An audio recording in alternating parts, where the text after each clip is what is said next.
মানুষ বড়ই বিচিত্র প্রাণী।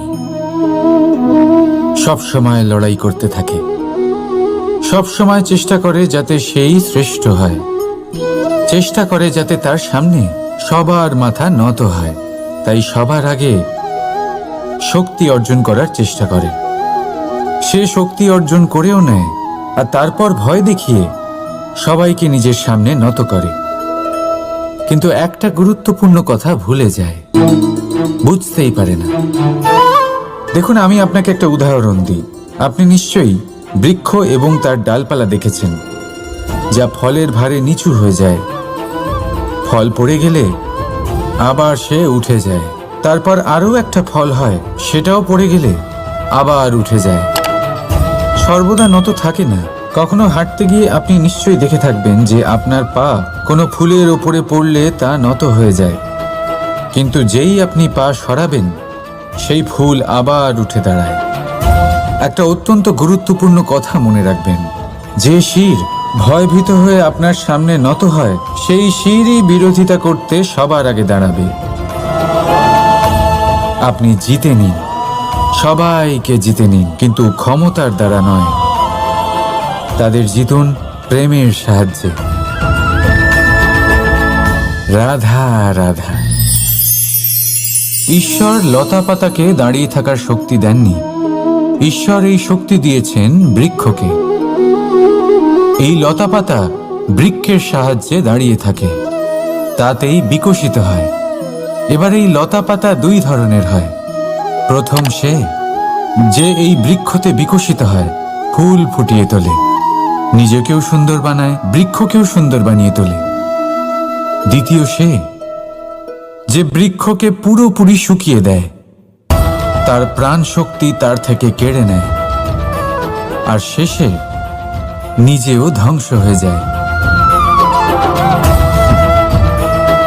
তাই মনে রাখবেন, যে ব্যক্তি সবসময় আপনার সাথে থাকে, সবসময় আপনার সম্বল হয়ে থাকে, সবসময় সে আপনাকে সাহায্য করে, আর যদি আপনি তার সাথে ছলনা করেন, আপনার অন্ত নিশ্চিত।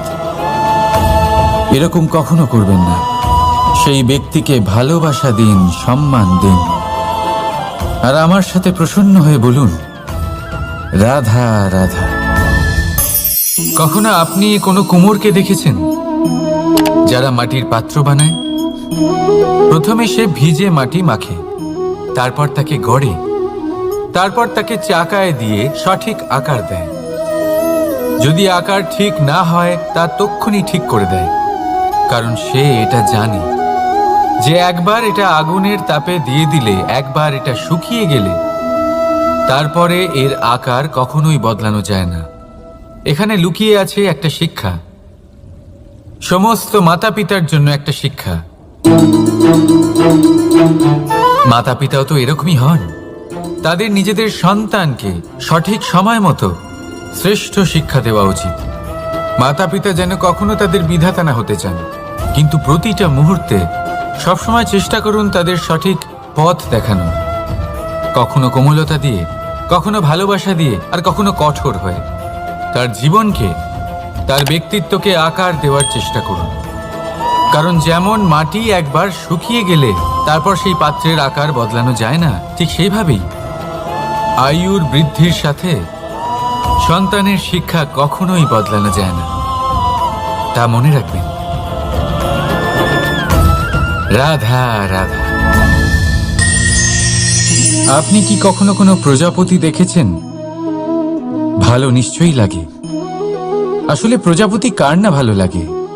ছোট হোক বা বড়, প্রজাপতিকে সবার ভালো লাগে। এবারে ভাবুন, এই প্রজাপতির সূত্রপাত কি করে হয়? এই প্রজাপতি শুরু হয় একটা গুটি থেকে, যেখানে সে সুরক্ষিত থাকে। গুটি ভেঙে যখন সে এই সংসারে আসে, তখন একটা কীট রূপে থাকে। কীট যে ভূমির ওপরে চলাচল করে, যে বৃক্ষের পাতার ওপরে সুরক্ষিত থাকে। তারপরে তার মধ্যে আসে আরো একটা পরিবর্তন, তার ডানা গজায়। তখনই সে প্রজাপতি হয়। তখন সে খোলা আকাশে উড়ে বেড়াতে পারে। সুন্দর সুন্দর পুষ্প থেকে সে মধু পান করে। কখনো ভেবেছেন যে প্রজাপতি ছাড়া আর কেউ এটা পারে না কেন? কারণ সে সেই গুটি থেকে বেরোতে পারে। যদি সে সেই গুটি থেকে নাই বেরোতো, সে উড়তেই পারত না, কখনো প্রজাপতি হতেই পারত না। আমাদের সাথেও ঠিক এটাই হয়। আমরা সবসময় সেখানেই থাকতে চাই যেখানে আমরা সুরক্ষিত থাকি। সেই সুরক্ষা চক্রেই আমরা থাকতে চাই, কিন্তু এই বিকাশ সুরক্ষা সীমা পার হওয়ার পরেই অর্জন করা যায়। তাই যদি আপনি জীবনে বড় কিছু করতে চান, মহান কাজ করতে চান, নিজের ব্যক্তিত্ব তৈরি করতে চান, তাহলে এই সুরক্ষা চক্র ভুলে যান। সুরক্ষা সীমা লঙ্ঘন করুন, এগিয়ে যান, প্রতিকূলতার সম্মুখীন হন, কঠিন পরিস্থিতির সম্মুখীন হন, সাহস করে এগিয়ে চলুন, আরো শক্তিশালী হয়ে উঠুন। তবেই আপনি জীবনে কিছু করতে পারবেন, তবেই আপনার ডানা গজাবে, আর তবেই আপনি এই সুন্দর আকাশে উড়ে বেড়াতে পারবেন। রাধা রাধা। আমাদের কোনো স্থানে পৌঁছতে গেলে একটা মাধ্যমের প্রয়োজন হয়। কিছু মানুষ এই মাধ্যমকে রাস্তা বলে, কেউ পথ বলে, আবার কেউ বলে সরণি। মানুষ নিজের লক্ষ্যে পৌঁছানোর জন্য এই পথেরই খোঁজে থাকে, কিন্তু মানুষ একটা কথা বুঝতে পারে না, যে এই পথে এগোতে গেলে এই পথকে পিছনে ঠেলাও অত্যন্ত প্রয়োজন। যদি এটা করার ক্ষমতা আপনার না থাকে, তাহলে আপনার পথ আপনাকে লক্ষ্যে পৌঁছতে দেবে না। দ্বিতীয় কথা, যদি নিরন্তর চেষ্টা আপনি করতে পারেন, যদি সেই ক্ষমতা আপনার মধ্যে থাকে, তাহলে আপনি যখন চাইবেন, যেখানে চাইবেন, নিজের পথ নিজেই বানাতে পারবেন। রাধা রাধা। আমাদের সব থেকে ভালো লাগে বিজয়, সব থেকে অপ্রিয় হলো পরাজয়। কিন্তু আপনাকে একটা কথা বলে দিই, হার নামক কোনো পরিণাম হয়ই না। যাই পরীক্ষা থাকুক না কেন, হয় সেটা জয়তে পরিবর্তিত হয়, নয় সেটা আমাদের কোনো শিক্ষা দিয়ে যায়। তাই কোনো কিছু নতুন শুরু করার আগে কখনো সংকোচ করবেন না। হয় জয় আপনাকে বিজয়ীর মালা পরাবে, নয়তো এই হার আপনাকে অমূল্য কিছু শিখিয়ে যাবে। রাধা রাধা। এই ছোট কাঠের ডাল দেখতে পাচ্ছেন আপনি? একটা বৃক্ষ থেকে এরম হাজার হাজার ডাল পাবেন, যা দিয়ে আপনি আগুন জ্বালাতে পারবেন, যা নিজে জ্বলে আমাদের ভোজন বানাতে সাহায্য করে থাকে, যা নিজে জ্বলে অন্ধকারে আমাদের আলোকিত করে। যদি এটাই অন্যভাবে দেখা যায়, তাহলে এমনই এক ছোট্ট ডালের টুকরো একটা ছোট্ট ফুলকিতেই নিজের সাথে হাজার হাজার বৃক্ষ জ্বালিয়ে দিতে পারে।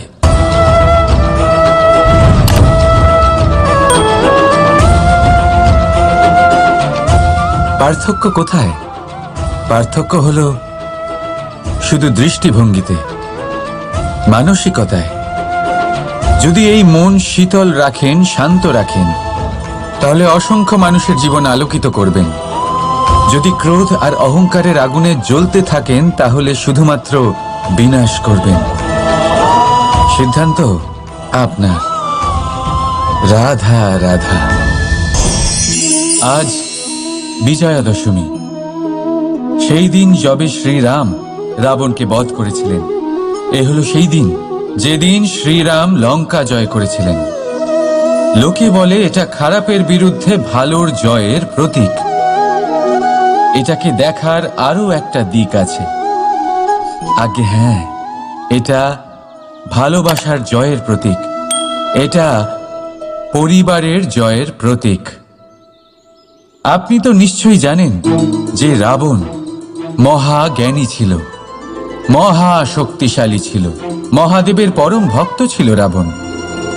এবার যে ব্যক্তি কৈলাস পর্বত তুলতে পারত, সেই ব্যক্তি নিজে এক কাটা বৃক্ষের মতো শ্রীরামের চরণে পড়েছিল।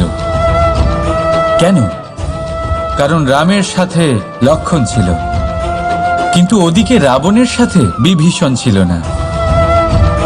একদিকে এক পরিবারের মধ্যে ভালোবাসা ছিল, কিন্তু অপরদিকে আর এক পরিবারের মধ্যে দূরত্ব বাড়ছিল। তাই মনে রাখবেন, যদি সংসারের ওপরে বিজয় লাভ করতে হয় তাহলে সর্বপ্রথম পরিবারের মধ্যে ভালোবাসা বজায় রাখতে হবে। পরিবারের মধ্যে ভালোবাসা বাড়ান, দূরত্ব নয়।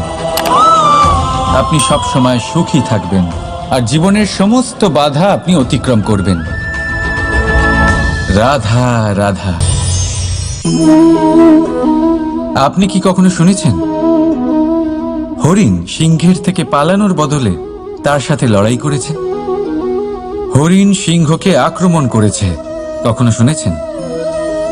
কখনো না। কিন্তু এরকম হতেই পারে, এরকম হয়েই থাকে। আর এটা তখনই হয় যখন হরিণের শাবক বিপদে পড়ে। যখন তার সিংহের কবলে পড়ার ভয় থাকে, তখন হরিণীও এসে সিংহের সাথে লড়াই করতে থাকে। কারণ সে একজন মা, আর মা তার সন্তানের জন্য সবকিছু করতে পারে। এ হলো মায়ের স্নেহ, যেটা যত নরম হতে পারে ঠিক ততটাই কঠোরও হতে পারে। আর তার সন্তানের মঙ্গলের জন্য সে ক্রোধের সমস্ত সীমা পার করে তার সন্তানকে রক্ষা করেই ছাড়বে। আর সেই জন্যই তো মাকে সন্তানের জীবনে সব থেকে বড় ঢাল বলা হয়। এই মাকে আমার শত কোটি প্রণাম। রাধা রাধা। কামবোধ, এটাই আপনার অন্তরের প্রথম শত্রু। বেশিরভাগ মানুষই কামবোধ বলতে লালসা বোঝেন, কিন্তু এটা সম্পূর্ণ সত্য নয়। কামের আসল অর্থ হল কামনা। এটা খুবই সহজ ব্যাপার। মনুষ্য শরীর থাকলে, মানুষের মন থাকলে এই কামনা অবশ্যই থাকবে। এবার এটাই দেখতে হবে যে এই কামনা নেতিবাচক কামনা নাকি ইতিবাচক কামনা। অন্য কারোর জিনিসে নজর দেওয়া, অন্য কোনো মানুষের উপর নজর দেওয়া, কোনো অনুচিত বস্তুর দিকে নজর দেওয়া, এই নেতিবাচক কামনা। আর এই দুষ্কামনা মানুষকে দিয়ে অপকর্ম করাবেই করাবে। তাই মনে রাখবেন, যে ব্যক্তি নিজের কামনাকে নিয়ন্ত্রণে রাখতে পারেন তিনি সঠিক পথেও থাকেন, সঠিক লক্ষ্যে পৌঁছতেও পারেন। যিনি কামনা নিয়ন্ত্রণে রাখতে পারেন না তিনি তার পথও হারিয়ে ফেলেন এবং লক্ষ্যচ্যুতও হন। তাই মনে রাখবেন, নিজের কামনাগুলিকে নিয়ন্ত্রণে রাখুন। কাম নামক এই শত্রুর ওপর বিজয় লাভ করুন। আর আমার সাথে ভালোবেসে বলুন, রাধা রাধা। হাস্য, হাসি জীবনে অত্যন্ত মূল্যবান হয়। কথায় আছে যে হাসি এবং হাস্য আমাদের জীবনে ওষুধের মতো কাজ করে, আমাদের সুস্থ রাখে, আমাদের জীবনের অনুভূতিগুলিকে আরও সুন্দর করে তোলে। কিন্তু প্রত্যেক ওষুধের মতোই এর সাথেও এটাই হয়। প্রত্যেক ওষুধ সঠিক সময়ে, সঠিক মাত্রায়, সঠিকভাবে গ্রহণ করতে হয়। যদি এরকম না হয় তাহলে এই ঔষধও শরীরের ক্ষতি করে দিতে পারে। এবার আপনি ভাবতে পারেন, হাসি থেকে কিভাবে ক্ষতি হতে পারে? আপনি যদি অন্য কারোর উপরে হাসেন তাহলে হয়তো তার মনে কষ্ট হতে পারে, তার অন্তরের মিত্র হয়তো শেষ হয়ে যেতে পারে, আর অন্তরের শত্রু জেগে উঠতে পারে।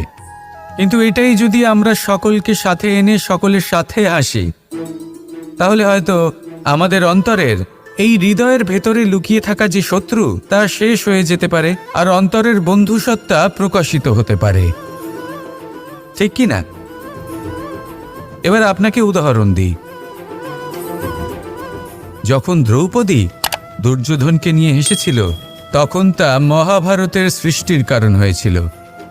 কিন্তু সেইখানেই যখন পার্থ আর মাধব একসাথে বসে মৃদুমন্দ হাসতেন তখন ধর্ম স্থাপন করা হয়েছিল।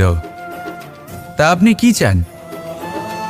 কাউকে নিয়ে হেসে তাকে আঘাত করতে চান, নাকি সকলকে একসাথে এনে তাদের হাসিয়ে তুলে ধনাত্মক প্রভাব ফেলতে চান?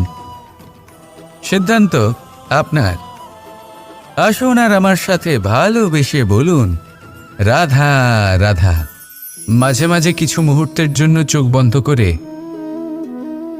ধ্যানের বেদিতে বসে ধ্যান করতে চেষ্টা করুন আর বোঝার চেষ্টা করুন যে আমরা সর্বপ্রথম কি দেখতে পাচ্ছি, কি অনুভব করছি।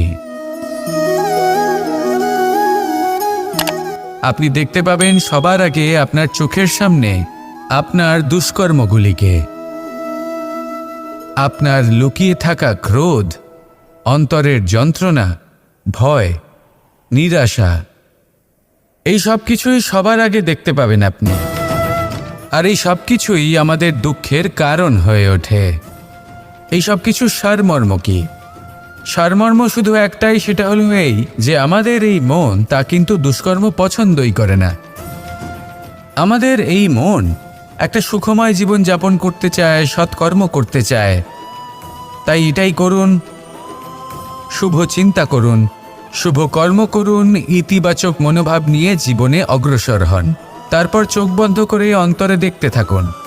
দুঃখের আভাসই পাবেন না। এই মন প্রসন্নতা এবং প্রেমের দ্বারা পূর্ণ হবে এবং বারবার বলে উঠবে, রাধা রাধা। ছোটবেলা থেকেই আমি গরু চড়িয়ে অভ্যস্ত, সেই জন্য সকলে আমাকে গোপাল নামে ডাকত। কিন্তু গোপাল হয়ে আমি একটা অমূল্য শিক্ষা লাভ করেছি। আমি দেখেছি যে গৌশালাতে অনেক বাছুরের মধ্যে একটি গাই তার নিজের বাছুরকে অবশ্যই চিনে ফেলে। যেখানে সমস্ত বাছুর একই রকম দেখতে এবং প্রত্যেকের স্বরও সমান, তারপরেও সকল বাছুরের মধ্যে নিজের বাছুরকে ঠিক চিনতে পেরে যায় এবং তার সাথেই থাকে। ঠিক এইরকমই কিছুটা হয় আমাদের কর্ম এবং তার কর্মফল। আপনি সবার মাঝে থেকেও কোনো কর্ম যদি করেন, সেই কর্মফল সবার মধ্যে আপনাকে চিনে ফেলবে এবং আপনার সাথেই থাকবে। তাই যখনই কর্ম করবেন ভেবে চিন্তে করবেন।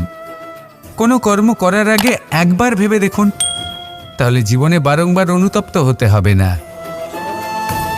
কারণ বিষয়টা কিছুটা এরকম যে এই সংসারে আপনি কাল, কর্মফল এবং সময়, এই তিনের হাত থেকে কখনো লুকোতে পারবেন না, কখনো পালাতেও পারবেন না। আসুন আমার সাথে ভালোবেসে বলুন, রাধা রাধা। আভূষণ। কার না ভালো লাগে এই আভূষণ? আমরা পরিশ্রম করি, ধন অর্জন করি আর আভূষণ কিনে থাকি, কখনো নিজের জন্য, কখনো বা তাদের জন্য যাকে আমরা ভালোবাসি, বা তাদের জন্য যাকে আমরা সম্মান করি। হয়তো সেই জন্যই সীতা চূড়ামণি ধারণ করেছিলেন এবং আমি সামন্তকমণি। কিন্তু এটাই কি সেই প্রকৃত আভূষণ যা আপনার মূল্য বৃদ্ধি করে? না। শ্রীরামের আভূষণ হল ওনার নম্র ভদ্র ব্যবহার। মাতা সীতার আভূষণ হল ওনার সততা, ওনার নিষ্ঠা, ওনার ত্যাগ। অর্জুনের আভূষণ ছিল ওনার একাগ্রতা। রাধার আভূষণ ওনার প্রেম। এই আভূষণ কোথাও নেই, আপনার মনে আছে।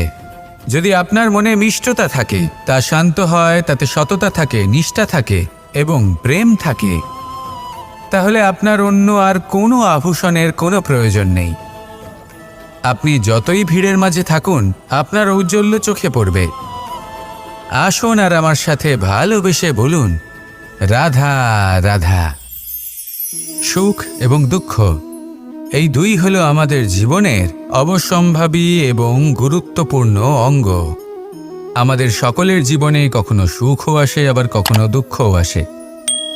আমরা সবসময় ভাবি আমরা কিভাবে সুখ লাভ করব, কিভাবে আমরা দুঃখ থেকে দূরে থাকতে পারি। আর এই জীবনে যা কিছুই ঘটুক না কেন, সেই সব কিছু আমরা সুখ এবং দুঃখের মাপদণ্ডে মেপে থাকি। এবার এখানে একটা ছোট্ট বিষয় আছে। এটা ভেবে দেখতে হবে যে কে আসলে সুখী ব্যক্তি। সুখী ব্যক্তি হলেন তিনি, যিনি নিজের জীবনে নিজের কর্মের বিশ্লেষণ করে থাকেন, সেই বুঝে পদক্ষেপ নেন। উনি কি করতে চলেছেন সেটা উনি জানেন। আর যদি ওনার কোনো দোষ থাকে বা ভুল থাকে, তাহলে সেগুলো শুধরে নিয়ে এগিয়ে চলেন। সেই জন্য উনি সুখী হন। অন্যদিকে যে ব্যক্তি দুঃখী, তিনি কি করেন? তিনি নিজের ওপর নয়, অন্যের ওপর নিজের নজর রাখেন যে তিনি কি করছেন, কিভাবে কর্ম করছেন, ওনারা অন্যের নিন্দা করেন, অন্যের সাফল্য দেখে ঈর্ষা করেন, ক্রুদ্ধ হয়ে যান, ওনাদের বাধা দিতে চেষ্টা করেন। সেই জন্যই তো ওনারা দুঃখী হন। এই সংসারে এমন অনেক ব্যক্তি আছেন যারা এই কারণে দুঃখী নন যে তাদের জীবনে দুঃখ আছে।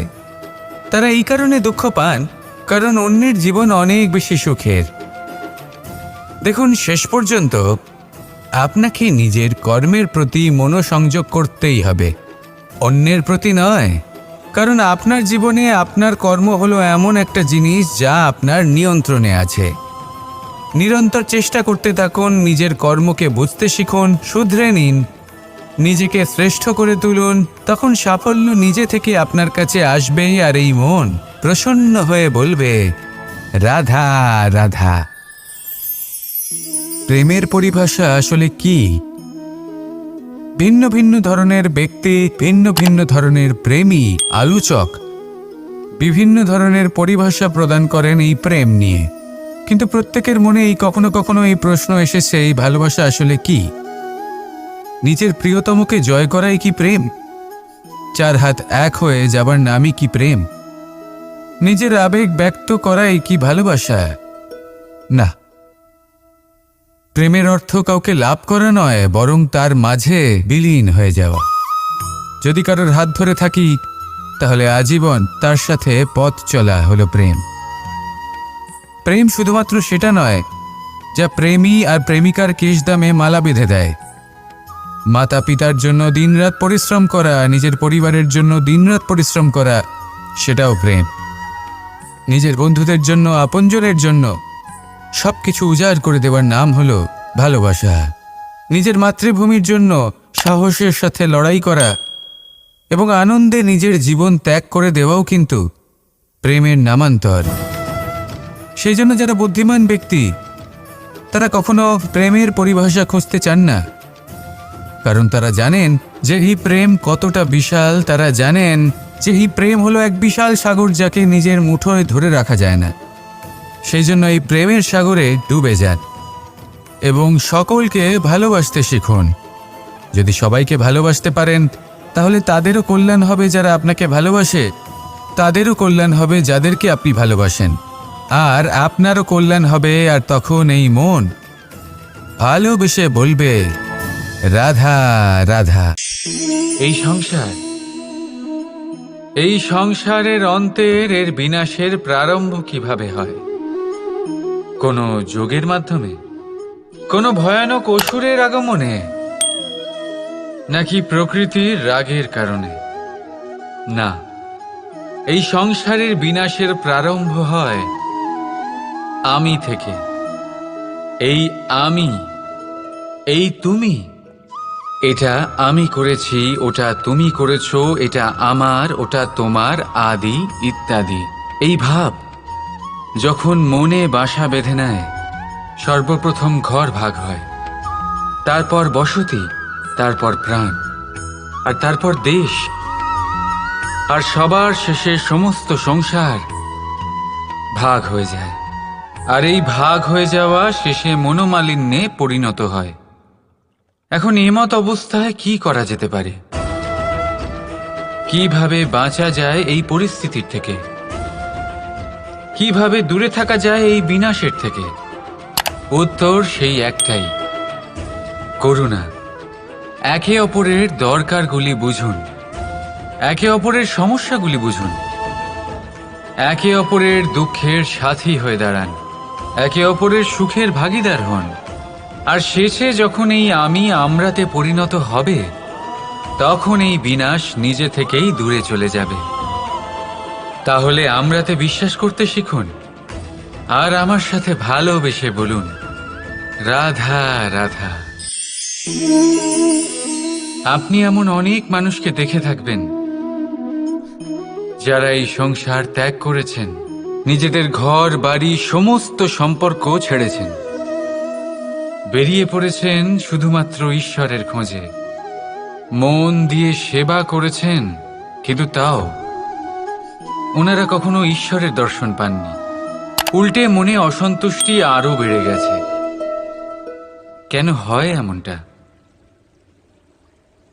একটা গুরুত্বপূর্ণ কথা মনে রাখবেন, সেই ঈশ্বরই আনন্দ। ধ্যানের অর্থ হল মনে আনন্দের জাগরণ করা, আর সেবার অর্থ হল সেই আনন্দকে সবার মধ্যে ভাগ করা।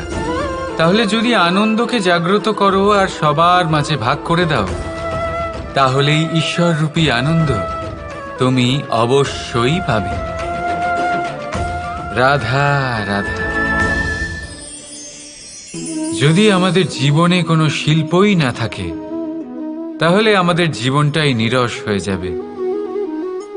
এখন যদি সবাইকে আমি জিজ্ঞেস করি সব থেকে বড় শিল্প কি, তো কেউ বলবে চিত্রশিল্প, কারণ তা ওনার মনকে আনন্দ দেয়।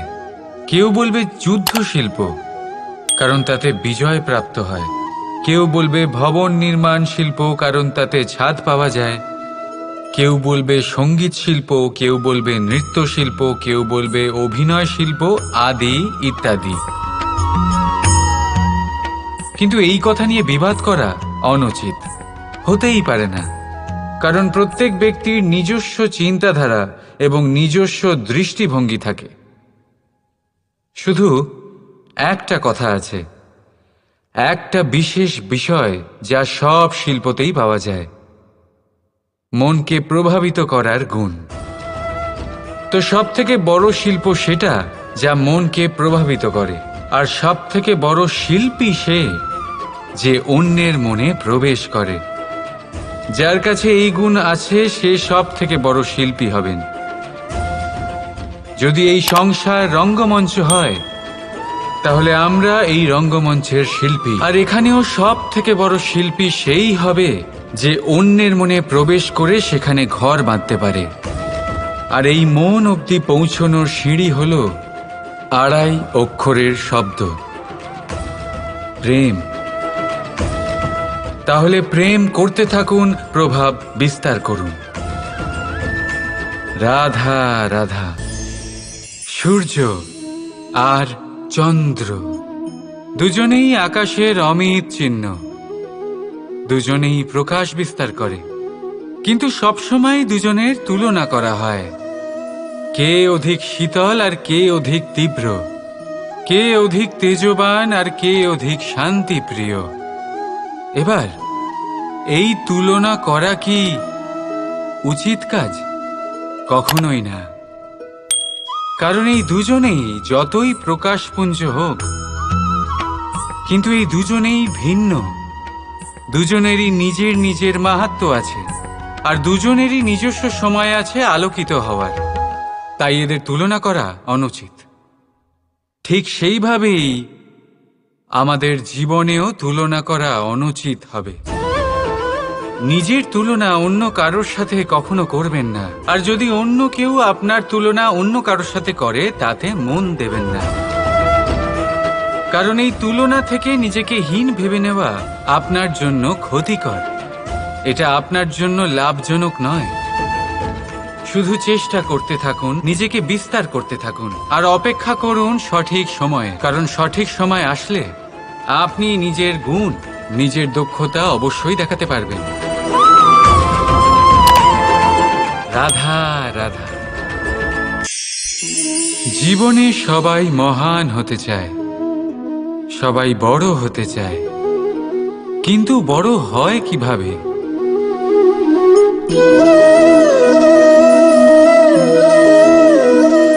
এটা আমার হাতে কি বলুন তো? সর্ষে বীজ? না, এটা হলো বটের বীজ। এই বীজ এত ছোট হয় যে সবার সাথে সহজেই মিশে যায়, বড়ই সহজে ধরণীতে মিশে যায়। কিন্তু যখন এটা বৃক্ষরূপে বড় হয়, আর তারপর যখন পড়ে যায়, সমস্ত পরিবেশকে কাঁপিয়ে দেয়। ঠিক এইভাবেই বড় হতে থাকুন, বটের বীজ আর বটের বৃক্ষ। আর যদি জীবনে আপনি সত্যি বড় হতে চান, তবে সর্বপ্রথম নিজের অহংকারকে, নিজের অভিমানকে ছোট করে নিন। এত ছোট যাতে সবার সাথে বসতে পারেন, কিন্তু অন্তর থেকে এত বড় হয়ে যান যাতে যখন আপনি উঠবেন তখন কেউ যাতে আর বসে না থাকতে পারে। রাধা রাধা। আমাদের মধ্যে এমন কজন আছে যারা ভয়তে ভীত হয়ে পড়ে, কোনো বৃহৎ কার্য করার আগে মনের সামঞ্জস্য হারিয়ে ফেলে? মোটামুটি সবাই, তাই না? প্রত্যেক ব্যক্তির মনেই এই ভয় জাগ্রত হয়। তবে এর অর্থ আমার দৃষ্টিভঙ্গি দিয়ে মনে হয় এই ভয়ের অনুভূতি খারাপ নয়। কারণ যদি এই অনুভূতি খারাপ হতো, তাহলে কি ঈশ্বর এই অনুভূতি প্রত্যেক প্রাণীকে দিতেন?